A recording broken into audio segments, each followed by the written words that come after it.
Okay, so where were we at the end of last lesson?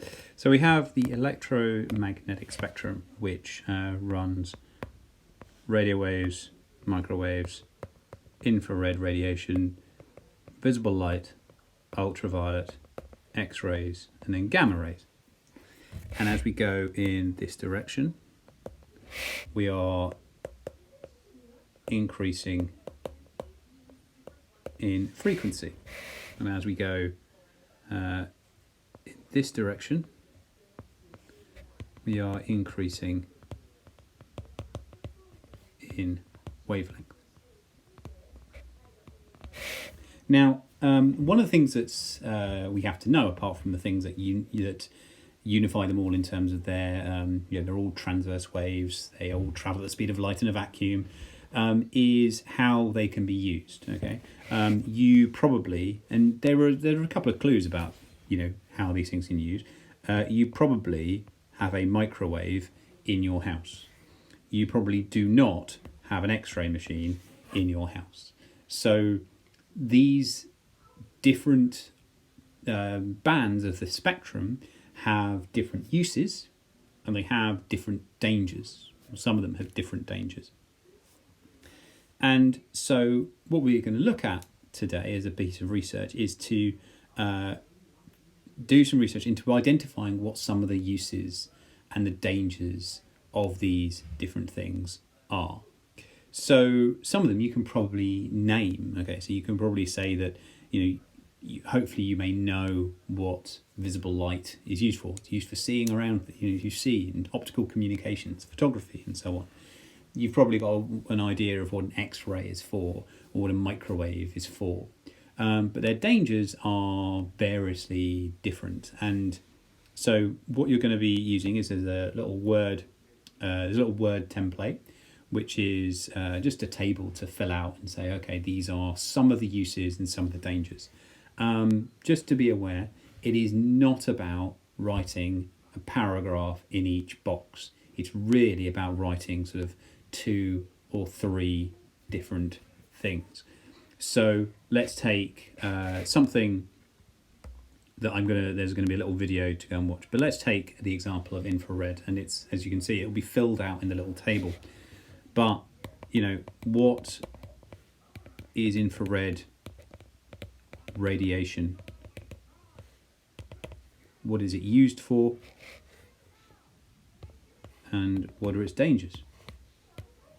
Well, the use of infrared radiation is it's used for cooking, because it is what is inside your oven. So you can heat things up. That's great. That's one use. As we saw last time, you can use them in remote controls, because as we saw them, that's how your remote control talks to your television. And you can use them also is you can use them for is night vision, or a slightly more formal name would be thermal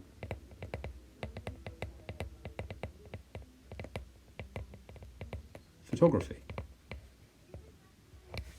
So those are uses. What's the danger of infrared radiation?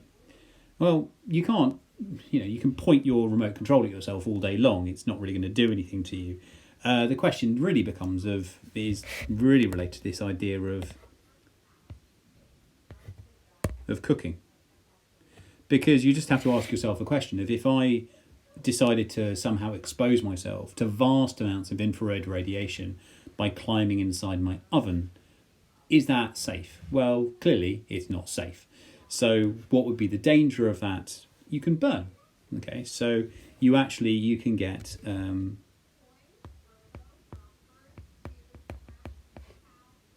you can burn the skin. Okay, by getting inside your oven, or putting your hand inside your toaster when it's on. You would end up burning yourself, because infrared radiation causes things to heat up, and if you just heat yourself, you would be treated in the same way as anything you put in an oven. So your big danger of infrared radiation is you would burn yourself. Now,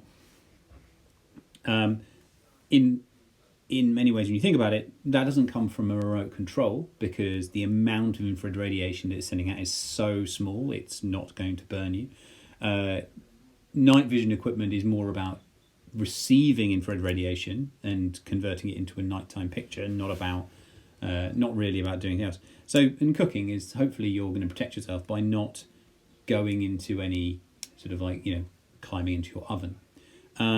So yeah, that's sort of how we're looking at describing the uses and the dangers.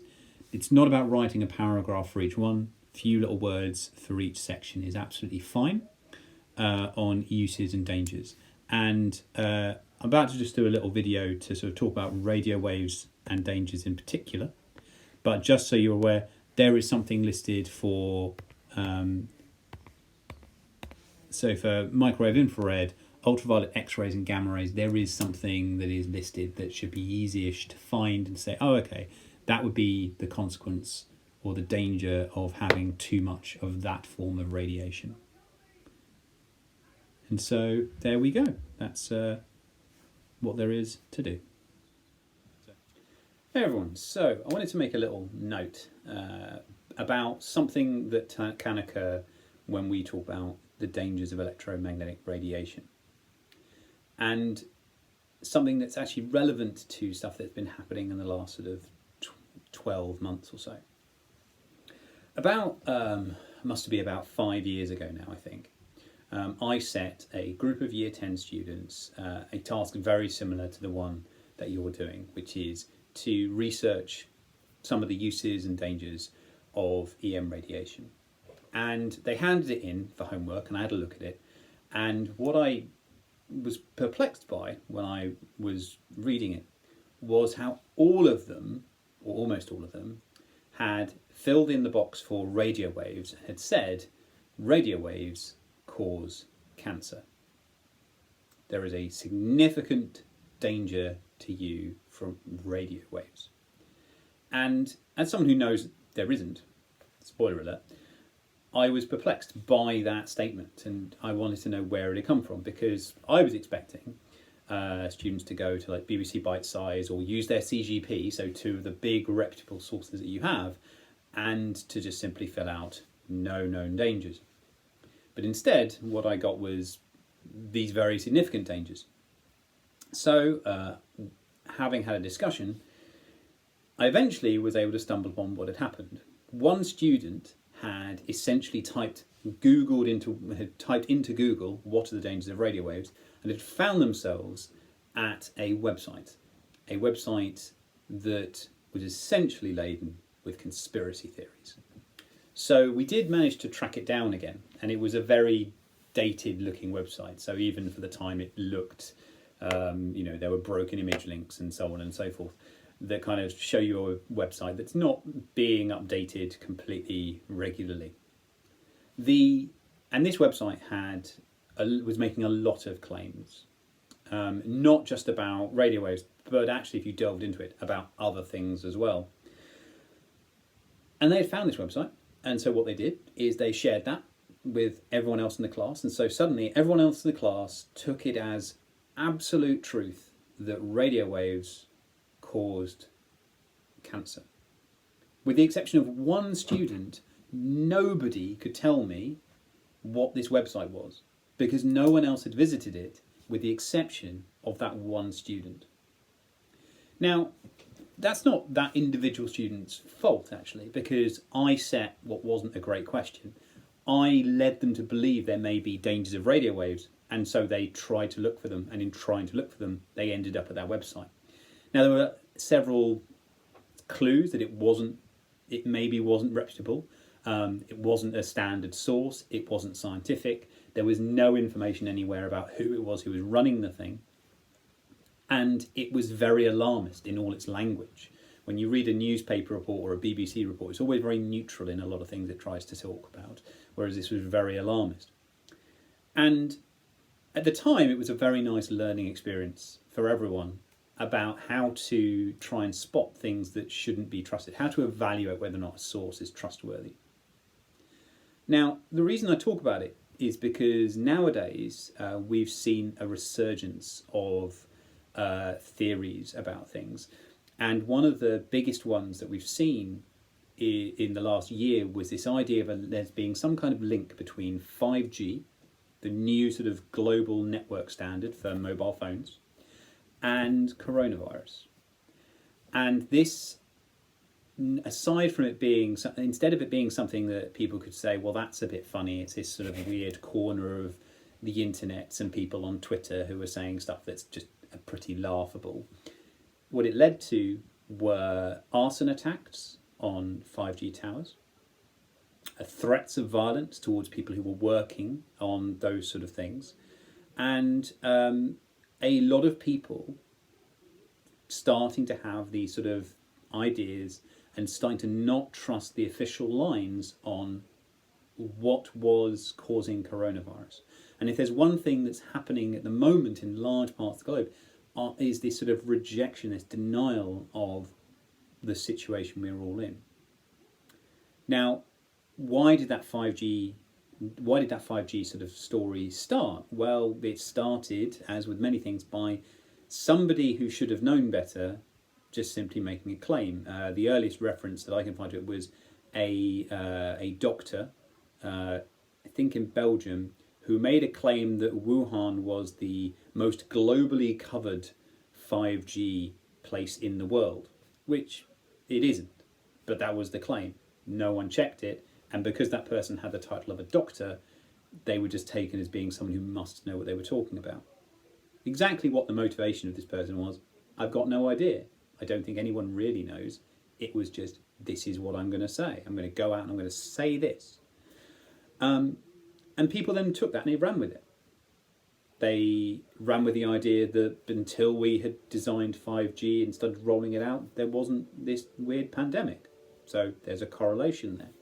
Others went further and started putting up big maps of things.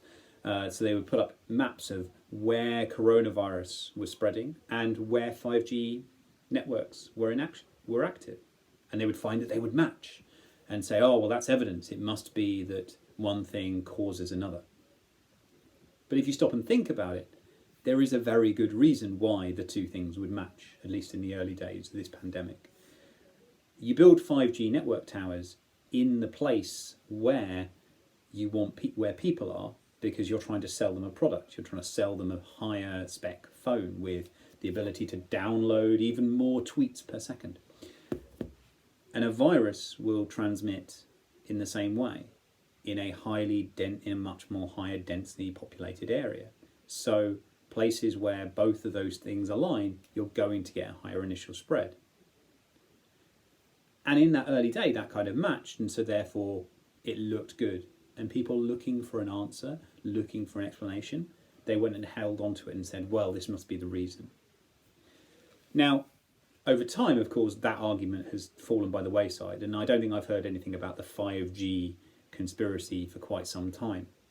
But it does highlight something that's quite important about education, and science education also, is having a good science education is about being able to ask the right question of when you're given information.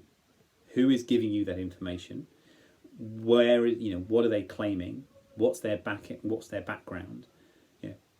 Just because someone is a doctor doesn't mean they know a lot about, different types of science. Science is a huge subject. Being a doctor doesn't mean you have knowledge of everything.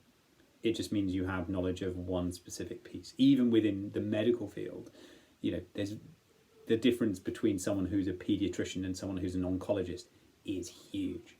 So it's something to always remember. So as you go and do this research, spoiler alert, there are no dangers to list about radio waves.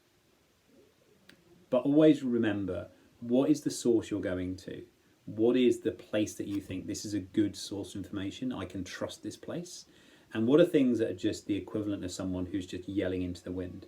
It's very easy, unfortunately, nowadays, in the world of the internet, to generate something that looks good, that's professionally made, that seems very, very impressive, but it has absolutely no substance to it whatsoever. And part of education is being able to discern between one thing and another.